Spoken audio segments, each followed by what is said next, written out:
Justice Kayani وہیں سے آیا, جسٹس حمود الرحمان وہیں سے آیا, جسٹس انوار الحق وہیں سے آیا, ٹھیک بڑے بڑے لوگ آئے تھے, ختم ہو گیا.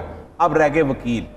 وکیل تو ہیں پولیٹیکل, اس چیمبر کا وکیل لے آؤ تو 2 چیمبر تھے, آسما جہانگیر کا چیمبر اور حامد خان کا چیمبر. اتنی پولیٹیسائزیشن کیوں ہے؟ مسئلہ یہ ہے کہ آپ ٹھیک کریں نا ان کو, نہیں کرتے نا. عدل کے نظام میں جو ڈویژن ہے وہ سیاستدان کو فائدہ دیتی ہے. ایگزیکٹلی میں یہی کہہ رہی ہوں.